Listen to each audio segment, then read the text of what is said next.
নজর রাখবো পরবর্তী সংবাদে।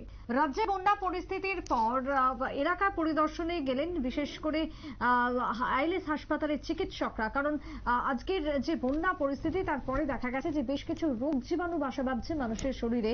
আইএলএস হাসপাতালের সহযোগিতায় বিশেষ স্বাস্থ্য শিবিরের তাই আয়োজন করা হলো মহিলা কমিশনের উদ্যোগে। বৃহস্পতিবার সোনামুড়া মহিলা কমিশনের উদ্যোগে অনুষ্ঠিত হলো স্বাস্থ্য শিবির। মূলত প্রত্যন্ত এলাকায় এই স্বাস্থ্য পরিষেবা পৌঁছে দেওয়াই ছিল মূল লক্ষ্য, এমনটাই জানিয়েছেন চেয়ারপারসন ঝর্ণা দেববর্মা।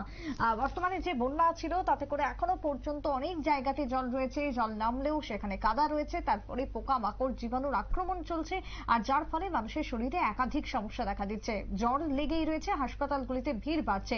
তাই এই পরিস্থিতিতে মানুষের কাছে গিয়ে একেবারে স্বাস্থ্য পরিষেবা তুলে ধরতে মহিলা কমিশনের এই উদ্যোগ। কি বক্তব্য উঠে এসেছে ঝর্ণা দেববর্মার, শুনুন। আমরা টাউন হলে মহিলা কমিশনের উদ্যোগে আইএলএস হসপিটালের সহযোগিতায় আমরা একটা স্বাস্থ্য শিবির এখানে আজকে অলরেডি চলছে। সকাল 11টা থেকে শুরু হয়েছে, এখনো পর্যন্ত অনেক পেশেন্টরা আসছেন এবং সেই স্বাস্থ্য পরিষেবা নিচ্ছে। তো কারণ আমরা এই যে বন্যা পরিস্থিতি আমরা সবাই জানি যে আমাদের মানে এই বয়সেও আমরা এই রাজ্যে বুকে এত ভয়াবহ বন্যা পরিস্থিতিটা আমরা ত্রিপুরা রাজ্যবাসী কখনো করিনি। এই বন্যা পরিস্থিতিতে মানুষের পাশে সবাই দাঁড়াচ্ছে, বিভিন্ন সংস্থা বিভিন্ন সংগঠন সবাই দাঁড়াচ্ছে, সবাইকে সাধুবাদ আমরা জানাচ্ছি মহিলা কমিশনের পক্ষ থেকে। কিন্তু আমরা নিজেরাও অনেক উদ্যোগ নিয়েছি, আমরা প্রায় 10টি টাউন শিবিরে গেছি এবং আমরা যতটুকু সম্ভব মহিলা কমিশনের পক্ষ থেকে আমরা তাদের পাশে থাকার চেষ্টা করেছি। তো এখন বর্তমান যেহেতু জলটা কমতে শুরু করেছে, এই জায়গায় দাঁড়িয়ে আমরা দেখতে পাচ্ছি বিভিন্ন হসপিটালগুলিতে একটা মানে ভাইরাল ফিভারের সংখ্যাটা বেড়ে যাচ্ছে, বিভিন্ন স্কিন ডিজিজের সংখ্যাটা বেড়ে যাচ্ছে। তাই আমরা এই উদ্যোগটা নিলাম যে আমরা যদি এখন স্বাস্থ্য পরিষেবা নিয়ে এসে বন্যা কবলিত মানুষের পাশে থাকতে পারি তাহলে হয়তো মানুষকে কিছুটা পরিষেবা দিতে পারবো। সেই উদ্দেশ্যটাকে সামনে রেখে আমরা এই উদ্যোগটা নিলাম এবং আমাদেরকে সর্বতভাবে সহযোগিতা করেছেন আইএলএস হসপিটাল।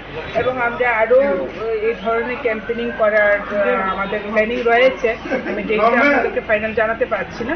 তো আমরা শুধু স্বাস্থ্য শিবির না, আমরা চোখের মানে বয়স্ক বা সবারই যে চোখের সমস্যা এবং চোখের ডাক্তারদেরকে নিয়েও একটা ক্যাম্পেইন করার আমাদের চিন্তা ভাবনা রয়েছে।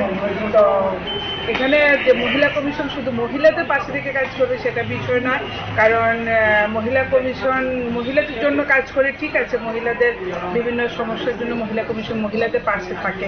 কিন্তু এই যে রাজ্যের পরিস্থিতি মানে যেটা সবাই মানে দুর্বিষয়ের সময়, তখন সবার জন্য কাজ করার উদ্যোগে আমরা নিই এবং সেটাই আমাদের উদ্দেশ্য।